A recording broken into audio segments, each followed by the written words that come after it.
창세기 45장 1절에서 5절 말씀을 보겠습니다. 창세기 45장 1절에서 5절입니다. 요셉이 시종하는 자들 앞에서 그 정을 억제하지 못하여 소리질러 모든 사람을 자기에게서 물러가라 하고 그 형제들에게 자기를 알리니 그때에 그와 함께한 다른 사람이 없었더라.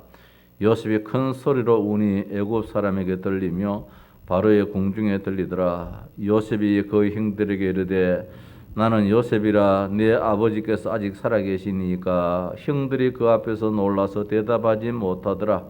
요셉이 형들에게 이르되 내게로 가까이 오소서. 그들이 가까이 가니 이르되 나는 당신들의 아우 요셉이니 당신들이 애굽의 판자라. 당신들이 나를 이곳에 팔았다고 해서 근심하지 마소서. 한탄하지 마소서. 하나님이 생명을 구원하시려고 나를 당신들보다 먼저 보내셨나이다.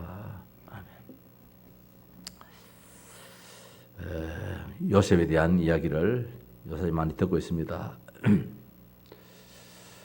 지난 핵심 시간에는 미리 본 요셉이라 그런 말씀을 우리가 지지난 핵심 메시지 받았고, 지난 수요일 저녁에는 그 말씀을 직접 이 목사님 통해서 영상으로 말씀을 받았습니다.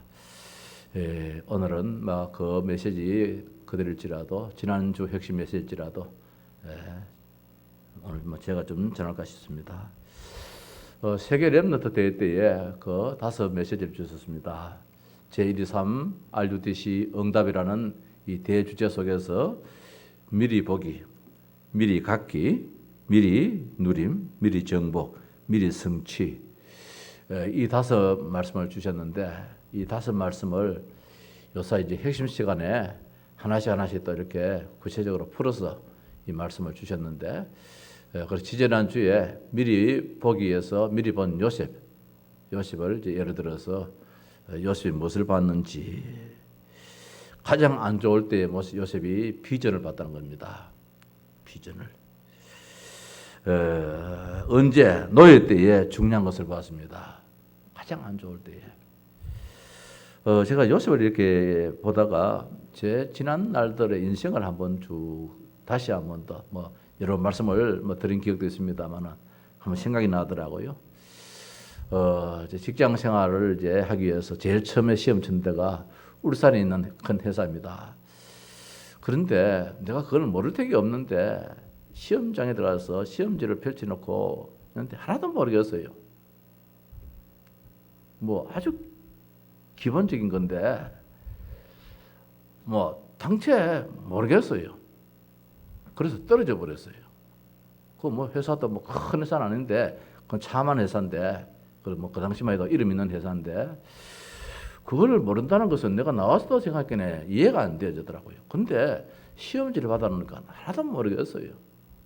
그래서 대충 쳤는데 분명 이거는 안 되겠다라는 마음이 들더라고요.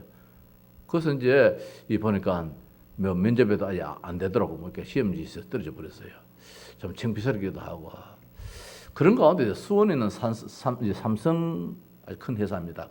지금 삼성그룹의 그 큰 회사 가운데에서 이제 하나 회사인데, 이제 거기에서는 이제 우리 학교에 우리 반에 나를 올리 보내라. 그래서 형식적인 요식적인 이제 행위로 시험을 이제 치는 그런 행위 같은데, 그래서 우리 반에서 이제 내가 이제 올라갔어요. 실업계니까. 주일날 이제 오후에 오전 예배를 마치고 오후에 이제 수원 가는 기차를 타고 수원 내려서 그 다음 날 가도 되는데, 좀 일찍 갔으니까 회사가 어디 있는지 한번 알아나 보자.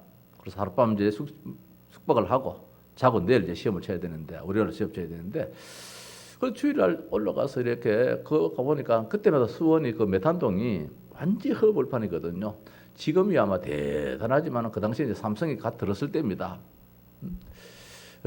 갓 들었을 무렵에 그때는 삼성 텔레비전 전자도 없을 때인지 모르겠습니다. 완전 허벌판이에요. 이제 완전히 공단을 닦는 그런 이제 과정이 있더라고요. 근데 가보니까 내가 이제 가야 될 회사 보니까 이렇게 있어요. 내가 지금 어머니 모시고 여기에 어떻게 와서 하나? 어? 아버지 어머니를 모시고 여기 어떻게 와서 하나? 형제간들 다 대구 지역에 있는데. 그래서 전화를 했어요. 그때 제가 이제 큰 누님 집에서 이제 거하면서 학교를 다녔는데, 근데 아버지 엄마한테는 뭐 전화가 없으니까 이제 시골에 사시니까 자영한테 전화를 해서, 자영님 내가 도저히 여기 못 살 것 같습니다. 그렇게 막 그래. 그럼 내려오너라. 그래서 시험도 안 치고 막 내려와 버렸어요. 내려 이제 왔어. 이게 이제 참 두 번째 사회 경험을 하다가 이제 실패를 했습니다. 그다음에 왜 이제 그런 마음을 먹었냐면은 구미에 코롱 회사 큰 회사가 있잖아요. 아주 큰 회사가 옛날 한국 나이롱이지요. 이제 여기 코롱 회사라고 코롱 회사가 있는데 이제 거기를 이제 나름대로 준비를 했습니다. 누가 또 말도 해가지고 그래서 시험을 쳤어요. 이제 그것도 이제 는데 또 떨어져 버렸어요.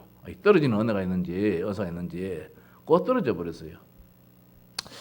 그러다가 이제 참 이제 졸업을 하고 나니까 정말 답답하더라고요. 그러고 졸업해 버렸어요. 그런 가운데서 이제 구미에 있는 그 전자회사, 이게 텔레비전 그 브라운관 만든 회사지요. 거기에 이제 들어갔어요. 6월 14일 날 이제 입사를 해서 한더위 아닙니까? 그 실내 온도가 50도 넘거든요. 그 브라운관을 요사이는 뭐 PDB 저걸 나오지만 LED 저걸 나오지만은 옛날에는 뭐 뒤에 툭 튀어나왔는 거, 그래서 유리 그걸 전부 다 열로 다 하거든요. 열로 태워가지고 그렇게 이제 만든 회사인데 실내가 막 이 온도 이게 50도 올라가 더 이상 안 올라가요. 막 실내 이제 더운데 한 여름에 거기에 6개월 동안 이제 근무를 했는데 좀 죽겠더라고요. 그래서 오후 2시, 3시 이후 되면은 일을 못 해요. 그래서 새벽에 아침 일찍에 뭐 5시나 6시나 그때 출근해가지고 언제 점심 먹고 이제 퇴근하는 정도로 그렇게 회사가 일정을 그렇지 않았어요. 너무 더워가지고. 그래서 큰 드럼통에다가 오찬물 끓여 놔놓고 옆에다가 소금 바가지 갖다 놔놓고 그래서 이제 물 마시고 소금 한 잔 먹고 뭐 이렇게 일하는 그런 참 악조건의 회사인데 어떻든 이를 악물고 견디봤어요. 그러다 12월 이제 중순경에 내가 그렇게 원했던 그것도 이제 한국 텔레비전 회사, 아주 일본인 회사인데 참 좋은 회사입니다. 거기에 이제 가서 이제 한 5년간을 이제 근무를 하고 이제 결혼을 하고 뭐 등등 해서 또 회사를 또 이제 나왔어요. 또 사임을 하고 사표를 내고 이제 사표 내고 이제 학교 가려고 이제 이 학교를 이제 가려고 하는데 그게 됩니까? 결혼을 했지요. 그때 결혼만 안 했으면 또 모르겠는데 이제는 장가는 가나지 마누라 먹여 살려야 되는데 그 나이에 다시 이제 이 대학을 가겠다. 뭐 말은 이제 그렇게 하고 제 사표를 내고 나왔는데 이게 이제 조건이 안 맞는 거예요. 그래서 이제 어쩔 수 없이 그때 내가 이제 그 있었던 그 위에 이제 상사 과장님이 삼성전자 수원에 삼성전자에 이제 과장으로 가 계시는데 그분이 이제 너를 저한테 이야기를 했기 때문에 그래서 삼성전자에 올라가 보니까 지금 삼성하고는 비교가 아니지요. 그 당시만 해도 내가 있었던 그 회사, 텔레비전 만드는 회사하고 그 삼성전자는 모든 여건 환경이 너무 차이 나요. 여는 완전히 신사고 저는 그 당시만 거지같이 그런 환경 조건이에요. 그러니까 여기서 일도 못 하겠고 또 뭐 갈 수도 없었지만은 그래서 내려와 버렸어요. 내려온 가운데서 이제 구미의 대한전선에 또 내가 모셨던 그 과장님이 그 회사에 이제 가 계시면서 그러면 날 보고 오라 가더라고요. 그래서 대한전선에 가서 이제 한 5년을 이제 근무를 했댔어. 자, 이런 인생사를 쭉 바라보면서 그때 나는 어떤 마음을 가졌겠는가. 그래서 이제 그 실내 온도가 50도 넘는 그 회사 다니면서 밤새도록 일을 하고 아침에 나오니까 서글퍼 죽겠는 거예요. 내 인생이. 그래서 이제 그때 내가 이제 생겼던 자그마한 교회가 있었는데 교회 강단을 옆 붙잡고 막 얼마나 울은지 모르거든요. 하나님 하면서 막 서럽기도 하고 억울하기도 하고 인생이 비참하기도 하고 내가 이렇게 살아야 되나. 그때 나이가 이제 뭐 고등학교 졸업하고 난 다음에 그 나이인데 정말 인생 허무한 게 막 못 견디겠더라고요.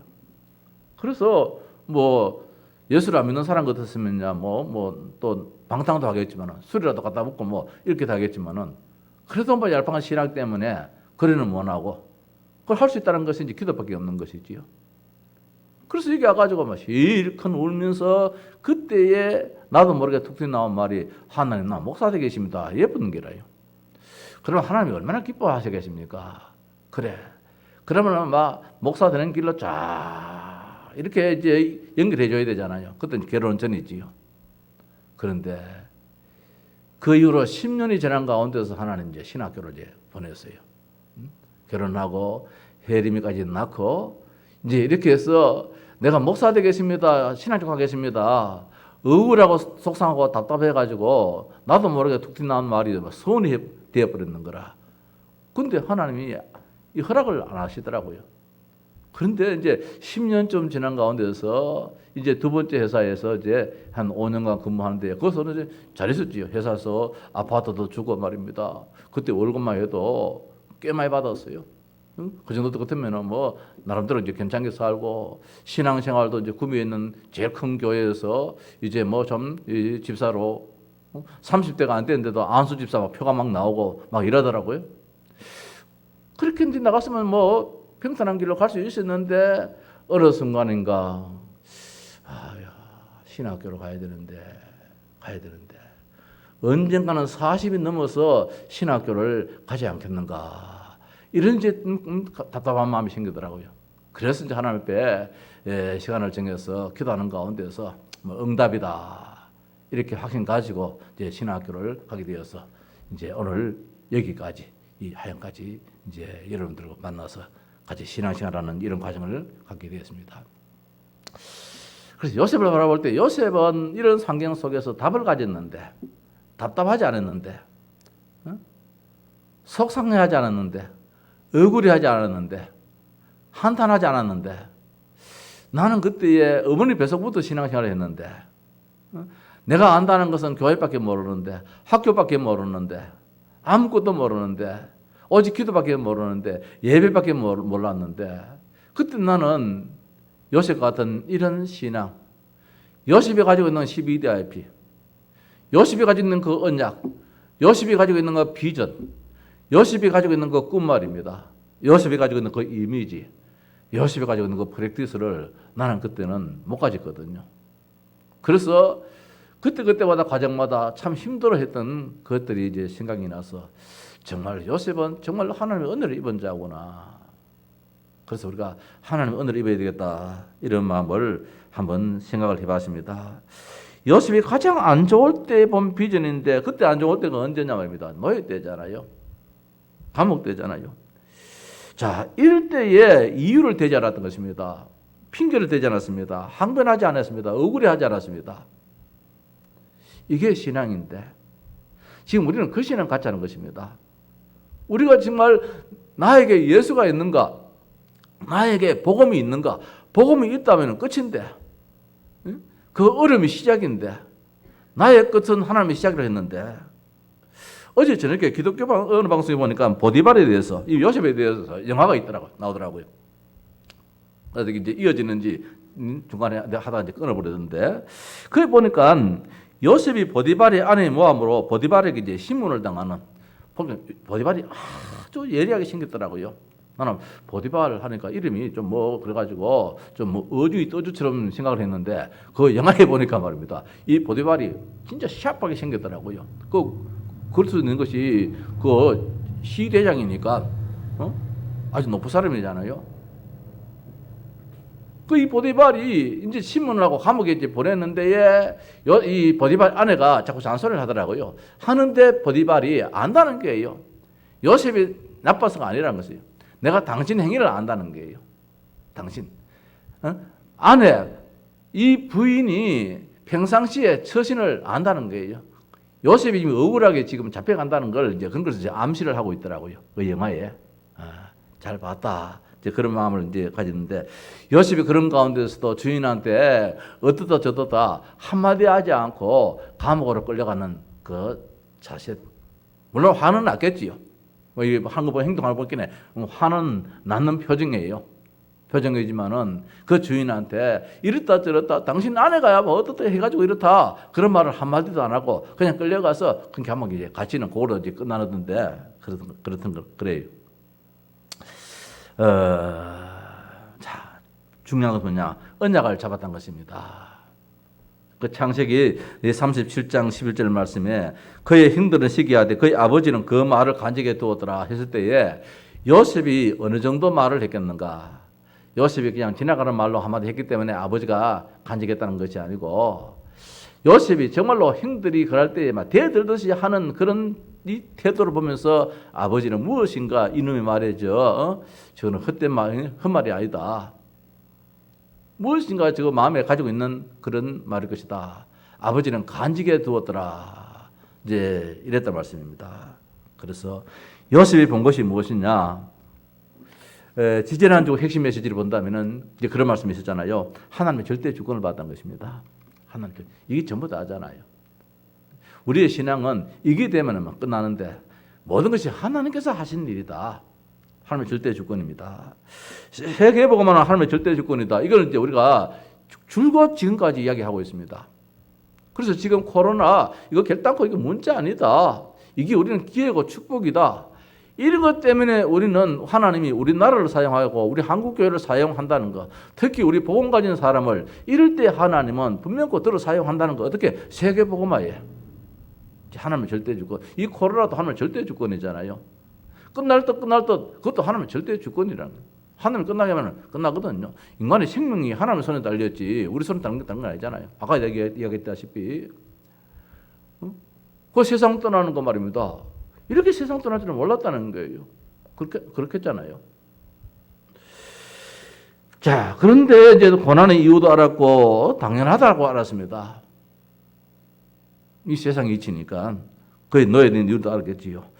그런데 너희 지금 요셉은 이 가운데 아무것도 없습니다. 가진 것이 하나도 없습니다. 노예입니다.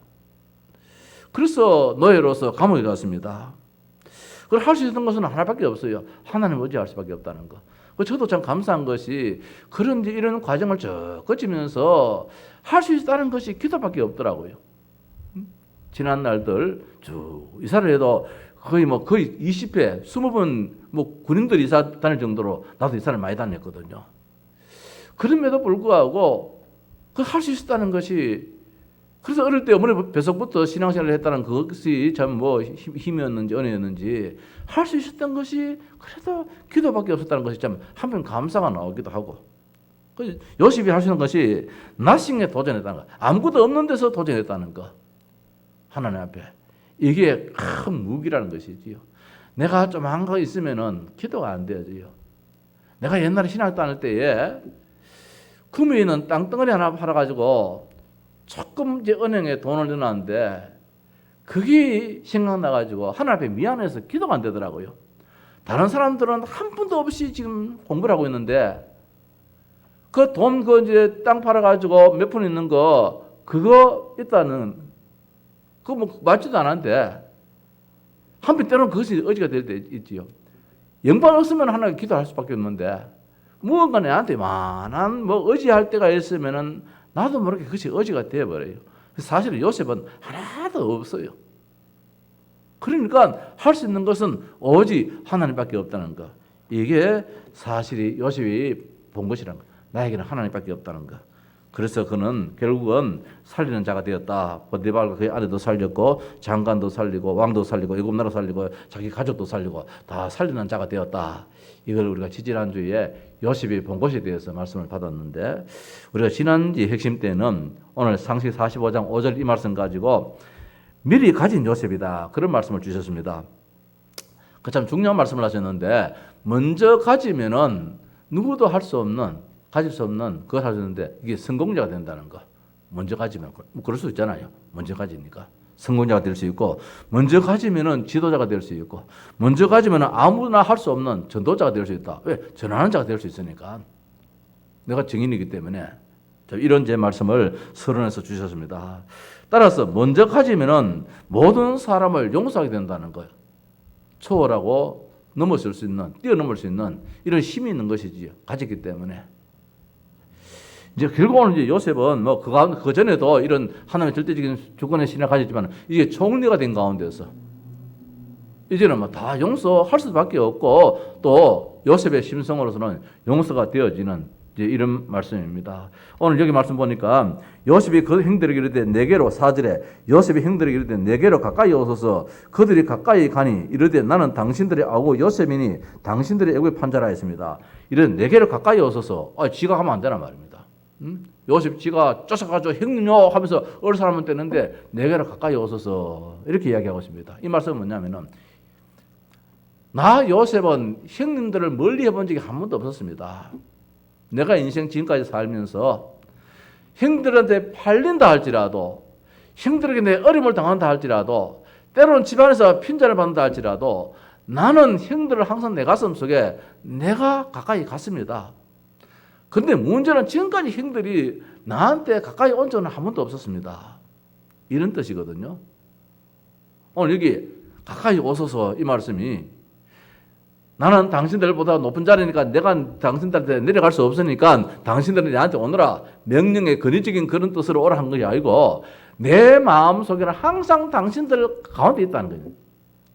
예수님은 항상 우리 안에 계시는데 우리는 예수님이 내 안에 안 계시는 요셉의 형들이 늘 그래 살았어요. 오늘 그 말씀이에요. 가까이 오소서 가까이 오소서. 형님들 지금까지 형님들은 나를 가까이 한 적이 한 번도 없습니다. 내 아버지 집에서도 한 번도 없었습니다. 형님들이 여기 왔을 때 나는 처음부터 형님들을 가슴에 품고 있었습니다. 형님들을 사랑했습니다. 다 용서했습니다. 그런데 형님들은 내가 요셉입니다 라고 할지라도 이제는 두려워서 또 나를 가까이 못하는 거예요. 자, 이런 가운데서 요셉은 다 용서했다는 것입니다. 오늘 여기 이 말씀이 엄청난 뜻이 있는 말. 가까이 오소서 이 말씀은 형님들 나는 안 그랬어요. 형님들 나를 미워할 때도 나는 형님들을 내 마음속에 가지고 있었어요. 형님들 나를 팔 때도 내 형님들 내 미워 안 했습니다. 내가 노예로 시달리고 고통당할지라도 나 형님들 원망 안 했습니다. 감옥에 억울한 누명이 덮습부터 할지라도 이게 무슨 꼴이냐 근데 그런 마음은 안 가졌습니다. 나는 형님들의 동생으로서 항상 형님들을 나는 내 마음속에 간직하고 있었습니다. 이제 이런 의미거든요. 이런 의미에서 형님들 가까이 오셔서 이제 나를 사랑하고 나를 품고 나를 의지하고 나한테 다 맡기라. 그 지난 주일날 같은 말씀이에요. 지난 주일 말씀에 나에게 예수가 있는가? 예수님은 내 안에 늘 계시는데 우리는 그렇지 못하는 기라. 뭐 일이 하나 생기면은 예수님 나를 사랑하나? 나는 버린 자식이 말이다. 원망하기도 하고 불평하기도 하고 탄식하기도 하고 늘 이제 그럴 때가 많다는 것이지요. 그래서 무엇을 먼저 가졌느냐? 여기 이제 말씀의 본론에서 세 가지 말씀을 이제 주셨잖아요. 그 첫 번째가 뭐냐면은 믿음입니다. 하나님이 나와 함께한다. 요셉이 형들과 함께 했다는 사실입니다. 형 하나하나 한 명 한 명에 함께 하지만은 두 번째로 임마누엘입니다. 그들 가운데 함께 하셨습니다. 그런데 형들은 모든 삶에도 함께 했다는 것입니다.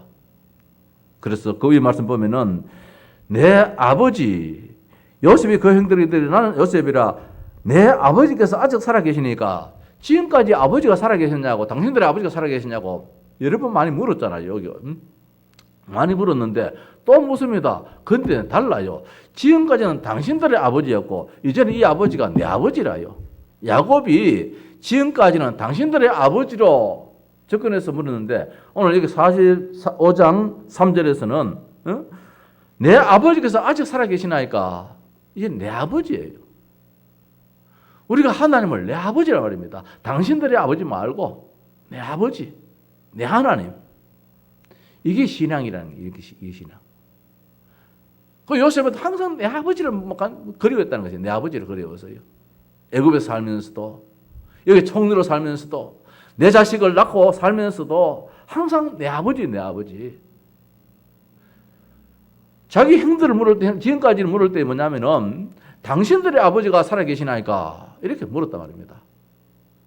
이제 요셉이 이제 이 형들을 이제 맞이하면서는 뭐냐면은 내 아버지 이래도 우리가 하나님을 누구의 아버지가 아니라 내 아버지로 내 하나님으로 따라서 예수님을 나의 주님으로 그분이 지금 내 안에 계신다는 거 이제 이런 확신이 있을 때에 이게 위대의 하나님이라 함께 하시는 하나님이라 하나님 말씀은 한마디도 헛된 말이 없고 과거, 현재, 미래의 말씀이 항상 동일한 말씀이기에 어제나 오늘이나 동일하신 말씀이기 때문에 그래서 유목사님 그런 말씀하셨잖아요.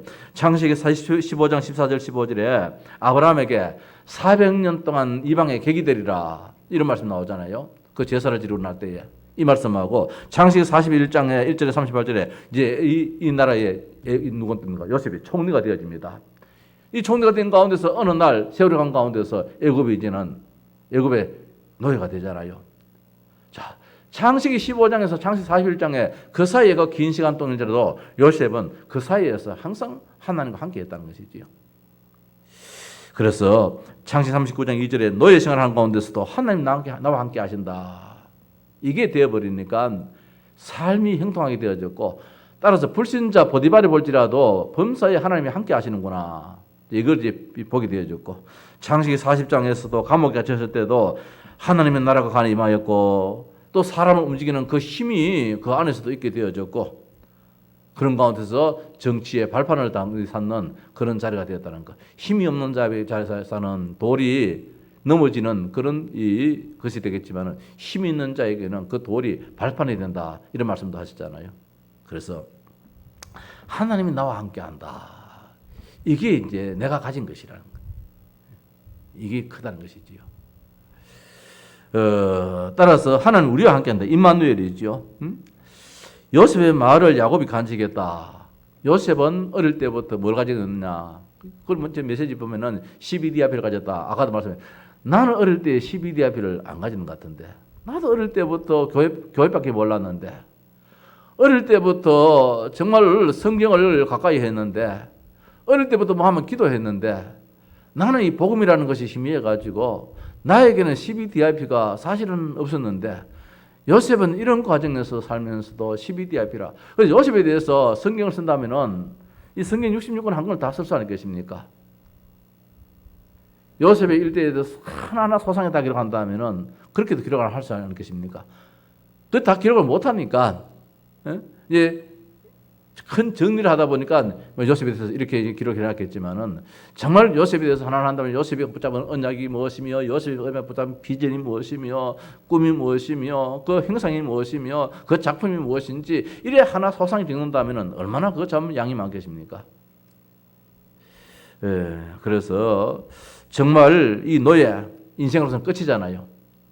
요셉으로서는 이제 더 이상 여기서 더 뭐 나라로 떨어질 길은 없잖아요.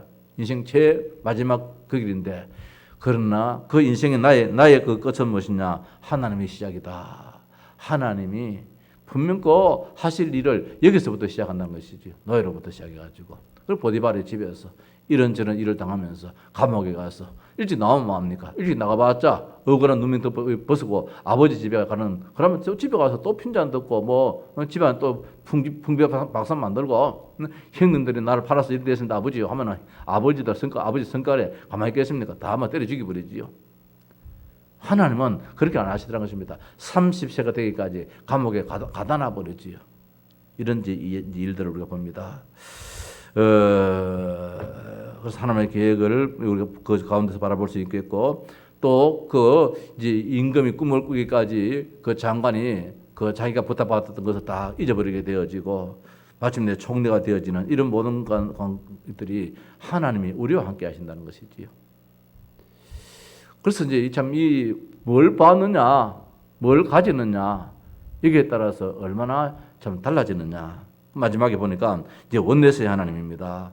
모든 것에 함께 하시는 하나님입니다.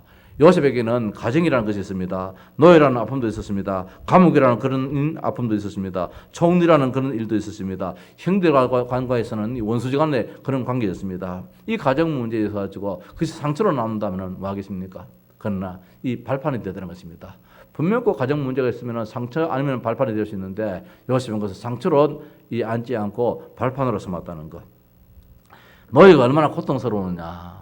이 고통의 한을 품지 않고 그 고통이 결국은 응답으로 이제 연결되어지는 이제 이런 이제 역사가 일어났지요. 감옥이라는 이 어두움이 말입니다. 이 성공으로 바뀌어지는 요셉은 그걸 생각했다는 것이지요. 요셉이 이 안에서 임마누엘을 했기 때문에 더 나아가서 총리가 되어서 교만할 수 있겠지만은 오히려 여기서 하나님을 전하는 전도자 참 이런 위치가 되어졌고 원수는 반드시 복수를 낳게 되어지는데 오히려 그것을 통해서 용서를 통하여서 온 가정을 살리고 가문을 살리고 다 살리는 이런 일들이 무엇이냐 원내스의 하나님이다. 모든 것이 합력하여 선을 이루는 가정의 그 상처도 합력해서 선을 이루고 노예의 그 아픔도 감옥의 그 흑암도 자기의 그 자리의 위치도 다 합력해서 선을 만드는 원내스의 하나님으로 이런 엄청난 사실을 일찍이 가졌다는 것이 이게 복이다. 자, 말씀을 마칩시다. 예수를 가졌음을 한순간도 놓치지 말자. 우리가 지난 주일에 오늘 요셉은 형님들 가까이 오셔서 이랬습니다. 우리 주님은 그 십자가를 통하여서 항상 우리와 함께 우리 가까이 왔습니다. 주님은 찾아왔는데 찾아오셔서 문을 두드리는데 내가 문 밖에 서서 두드리노니 주님은 찾아오셔서 문을 두드리는데 문제는 안에 있는 사람이 문을 안 열어주는 것이 문제지요. 오늘 요셉의 형들에게 요셉이 내게로 가까이 오셔서 나는 당신들 마음속에 다 들어가 있습니다. 이게 십자가의 사랑입니다.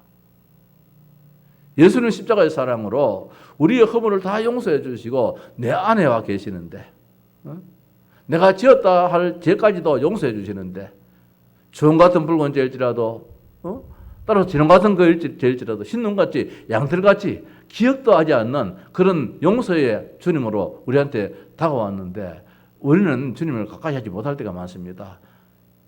내 죄의식에 묶여가지고 아니면은 아직까지 무엇인가 불신앙이 있어가지고 그래서 예수를 가졌음을 한순간도 놓치지 말자. 놓치지 말자. 오늘 구원자가 여기 있는데 말이야. 요셉에게 있는데 그 요셉이 이제 말합니다. 여기 뭐라 합니까? 이것이 팔았다고 근심하지 마소서 한탄하지 마소서 하나님의 생명을 구원하시려고 나를 당신들보다 먼저 보내셨나이다. 이거 하나님이 하신 일인데 이거 아닙니다. 형님들 한탄하지 마소서. 아마 이 형들 가운데서 좀 이게 신경이 좀 약하고 말입니다. 이 성격이 약한 사람 같으면은 이 말을 형님들 내가 요셉입니다 이라고 했을 때에 어떻게 되겠습니까? 기절촉방 안 하겠습니까? 내가 팔았던 저희 동생이 여기 애굽에 총리가 되어 있는데 사브나 바네아라는 그 애굽의 총리가 내 동생 요셉이란 말입니다. 근데 그 요셉이 내 동생 요셉이 아니고 우리가 팔았던 그 요셉이란 말입니다. 그러면 늘 이 사람들이 지금 죄인인데 내가 요셉입니다라고 했을 때에 오줌 질질 안 샀겠습니까? 지정신이 가진 사람 누가 있겠습니까?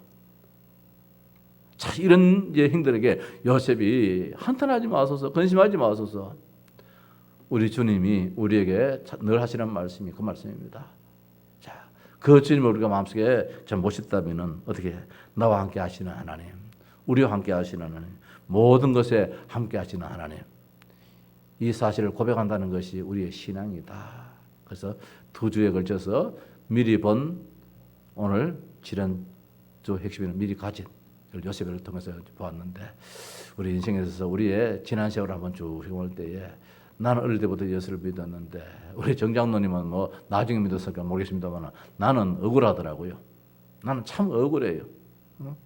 나는 어머니 뱃속부터 내가 철도 안 들었는 그 4살, 5살 때부터 아장아장 걸어가지고 나는 십리길 교회를 다녔거든요.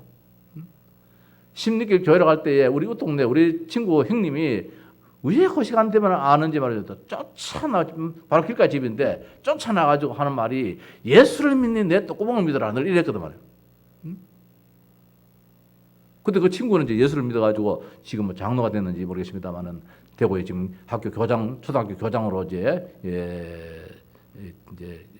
있다가 퇴직을 하실 싶은데 나중에 그 친구는 이제 내가 전도를 했어요. 그 친구 형이 우리가 아주 어릴 때 내가 학교도 들어가기 전에 초등학교 들어가기 전에 이래 가면은 언제 우리 알고 쫓아나가지고 누나들에게 가는데 손가락질 해가지고 예수를 믿느니 내 똥구멍을 믿어라 막 이래 버리는 거라. 그런데 그게 하나님 참 싫어했던 말이라요. 나중에 청년이 돼가지고 시국점에 그 칼 있잖아요. 그걸 가지고 시국점에서 찔러버렸어요. 그래서 사람을 죽여서 살인자가 되어버렸지요. 그때마다 연좌제가 있었잖아요. 집안에 누가 이런 죄를 지었으면은 그 형제들이 출세를 못하는. 그래서 이 친구가 머리가 참 좋아요. 그 좋은 머리 가지고 그 연좌제에 묶여가지고 더 크게 하지 못하고 그렇게 학교 선생님으로 이렇게 이제 참 일을 하게 됐는데 그 가정이 다 예수를 믿게 되어졌어요. 그 부모님도 다 예수를 믿게 되어졌어요. 우리와 함께 하시는 하나님, 선하게 인도하시는 하나님이시죠. 다음 주에는 또 말씀이 또 나오겠지요. 또 한번 생각해 보도록 하십시다.